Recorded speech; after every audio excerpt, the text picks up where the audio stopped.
lo cho Yummy hao, yummy hao.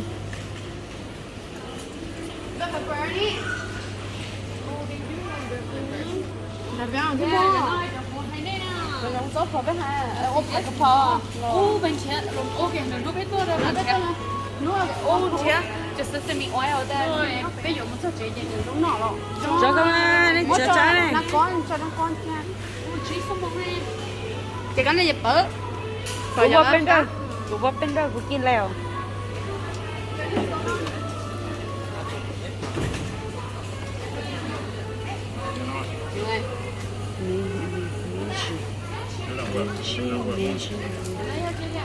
Hả?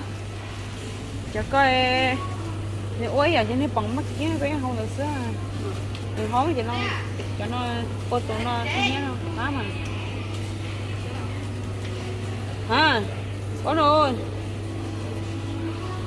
em bằng nó tới chịu ối nó này bằng nó ở đâu cá mà hả khơi nó làm một xìa đấy ít là ít dài ít là ít bằng lúc nào bên lúc nào cha rồi chị khơi cho nó to luôn nè. Oh my goodness. ít cái xẹp lo cho gì Bao nhiêu gì? Bao nhiêu kilo á? chế chế Bao nhiêu kilo?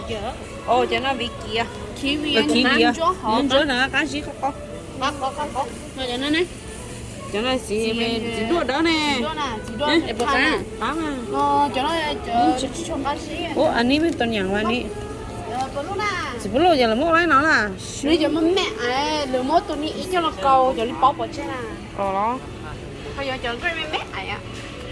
cho lộ ô hoài Đi chỉ tao nói cho nó à. Cho nó, để chỉ nó vô đâu lớn à. ít bóp bóp Vô. Vô. Plus rồi plus nó ราคาบ่เห็นเด้อ lo sen xa cho ốp à tết ราคาทั้งหมดเนี่ยเปล่าแสน có có từng lý gì nó chỉ cá thôi โอ้จะเล่นเตาถ่านเลยกูโต em bật ra เล่นเตาถ่านกูโตสิเขาน้อยเขา10岁了ไหน10พันมันแสนจ้ะ bếp phá lo sen cho bếp cái phá chẳng เออตามมาchính hiệuอยู่ cái chỉ nha จริงค่ะ kỳ không โอ้ยอาจจะโอเคก็ไป ôi chẳng chẳng cái gì nữa mà โอ้ฉันน่ะบ่เชียร์หานี่เจอ có chẳng chén à bán nó nó có chỉ nó เฮ้ยก็สิใส่ปอจังเขาปอจังน้อยมองได้ตอนนั้นด้วยจะตะเลยนะอีชอบเสียเลยปอจะรอจะรองไงเสียปอรอจากอัดโหลดตัวนี้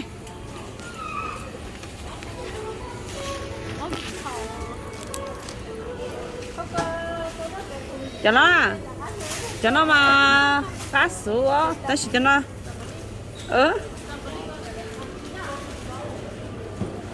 mắt tròn đấy mắt tròn cho nó cho ít kilo cho nó cá kia cho là đi xịt nó cho nó con đi xịt nó cho nó còn bó đi xịt nó cho nó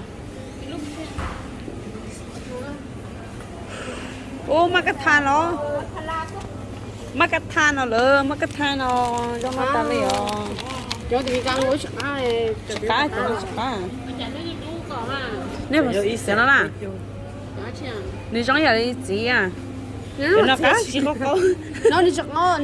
nó chỉ đúng một quả cá gì này chỉ có khởi muốn ăn thì không khởi ít kilo à bây giờ tao bé nó chỉ tao nè ôi xì xứ mà chẳng chỉ xì nè ôi nên sao làm chế con nó bé con nó mở bị là nó bé mua cái gì à giờ bé một tàu thì lợi gì nó bây giờ đợi chị những còn nó luôn có dạng thôi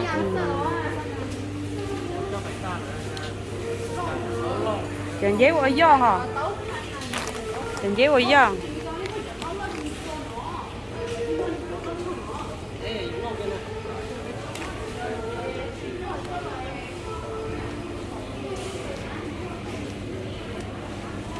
cho nó nè avocado cho nó thét cá hả